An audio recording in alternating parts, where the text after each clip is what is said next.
Ajang si A untuk memilih saya itu belum bisa. Tetapi kalau sosialisasi silakan. Gitu. Dan sekarang silakan bersosialisasi. Terkait masalah di mana di kartu apa kan? Mencoblos itu saya belum tahu apakah bisa atau tidak. Yang jelasnya waktu kemarin kegiatan kita di acara fun run itu saya langsung di WA sama Bawaslu. Pak Sek, jangan sampai ada kegiatan kampanye di Car Free Day. Gitu. Jadi sekali lagi untuk tahapan sosialisasi bertemu dengan orang, masyarakat, komunitas, kelompok itu silakan. Kami PKS Kota Jayapura mengumpulkan seluruh bakal calon anggota DPRD Kota Jayapura dengan tujuan untuk bagaimana siap menang di 2024.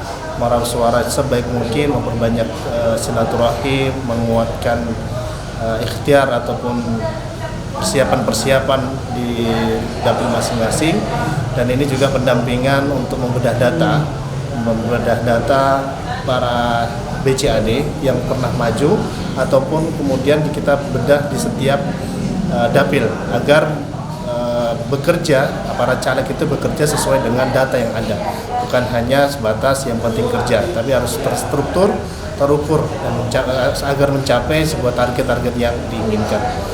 Untuk kegiatan ini juga tadi juga penguatan, apalagi dengan isu hari ini adalah isu terbuka atau tertutup sistem pemilunya. Nah, ini juga kita kuatkan pada para caleg untuk terus bekerja saja, karena ini adalah sangat mengganggu buat para caleg, tapi kita terus kuatkan bersilaturahmi. Mungkin itu yang kegiatan hari ini.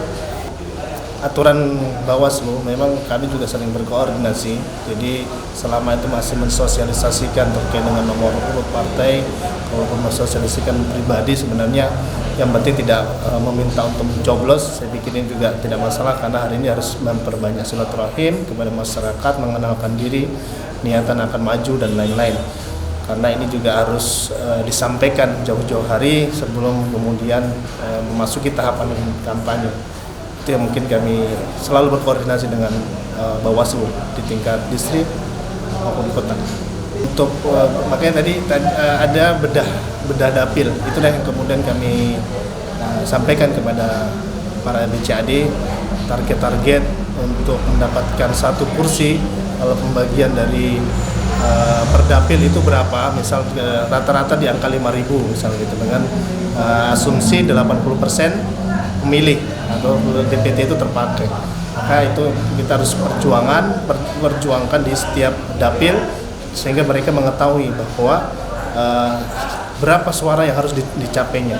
Kalau kemudian kita bagi dari misal contoh di Jayapura 1 yaitu Jayapura Selatan, dia harus membagi 9 orang ini bekerja seperti apa sehingga bisa mencapai target yang kita inginkan. Target kami adalah masing-masing dapil bisa mencapai 2 kursi, maka target minimal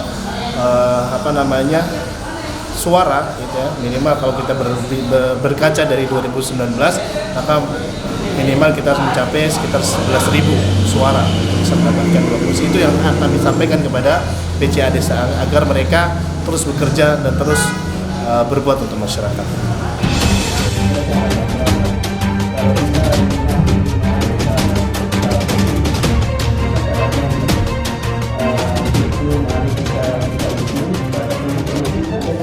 Assalamualaikum warahmatullahi wabarakatuh. Saya tidak panjang lebar, saya hanya memberi masukan kepada kita semua cara mendapatkan suara terbanyak atau merangkul warga yang ada di Kota Jayapura. Kemudian saya hanya menyampaikan sebagai contoh, saya punya keluarga besar, banyak, tapi berpencar, ada di Japsel, ada di Japut, ada di Heram. Nah, bagaimana caranya kita untuk mereka itu tetap mendapatkan suara buat kita?